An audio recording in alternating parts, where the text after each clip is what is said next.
everybody. How are you?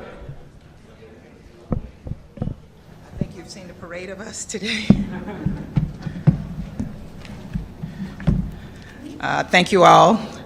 I just have a brief statement and I'll take a couple of questions. And let me begin by offering my strongest, in fact, the strongest solidarity possible from the United States to the United Nations and its staff worldwide. We called for today's urgent meeting because of the Ethiopian government's reckless expulsion of 7 key UN officials, including the head of UNICEF, the head of the UN OCHA, and a senior official from the Office of the UN High Commissioner for Human Rights. These expulsions are an affront. They are an affront to the Council, they are an affront to the UN, and they are an affront to United Nations member states and our shared humanitarian principles. As I said in the meeting, there's simply no justification for these actions. The UN is impartial and neutral.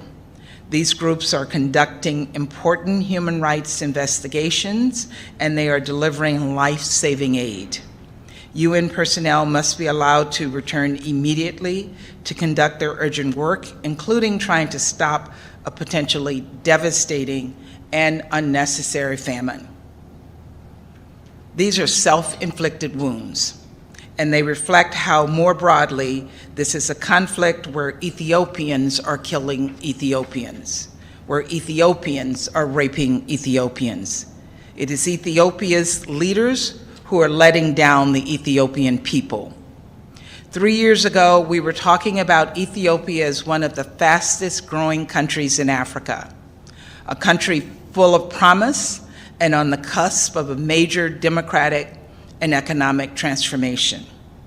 We were excited because Ethiopia looked like it might become the bedrock of Africa's optimistic future.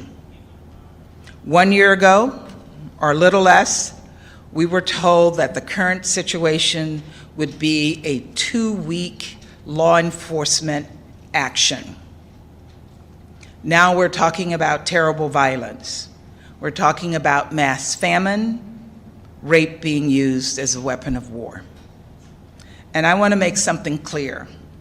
It is not too late to stop this descent.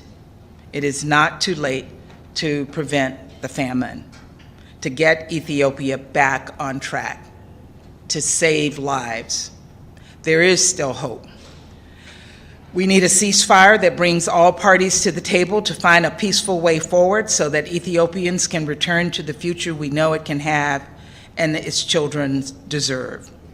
The government needs to allow for the resumption of services to northern Ethiopia. There will be no lasting peace in Ethiopia, and the country's broader project of democratic and economic renewal will not be realized until there is a wider dialogue, one that includes all Ethiopians, on the future of that state. It is time for Ethiopian leaders to do the right things for the people of Ethiopia. Thank you. I will take a couple of questions. Thank you. Thanks, Ambassador. Michelle Nichols from Reuters. Hi, Michelle. Given what we just heard in the Council from some of your colleagues, it doesn't look like any Council action is imminent.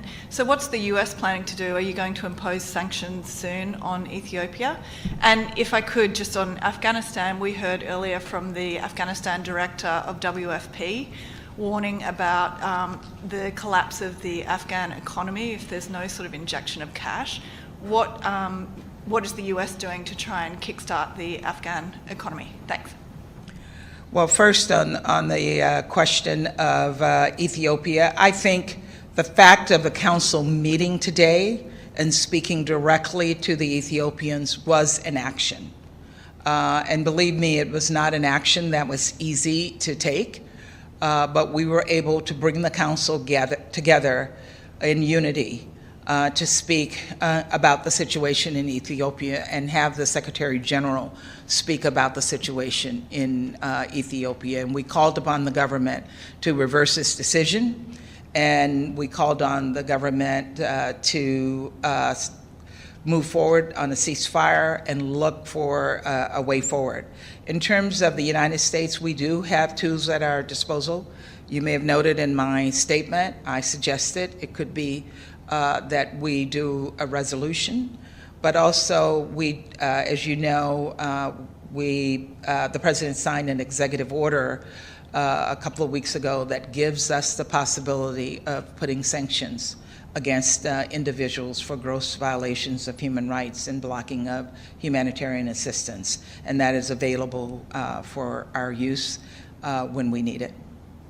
On the situation in Ethiopia, it is not the U.S. government's responsibility, but we have to work together as the international community to find a way to support Afghanistan moving forward. But I also will add that it is also the responsibility of the Taliban to provide an enabling environment that allows for the world to provide them with that assistance.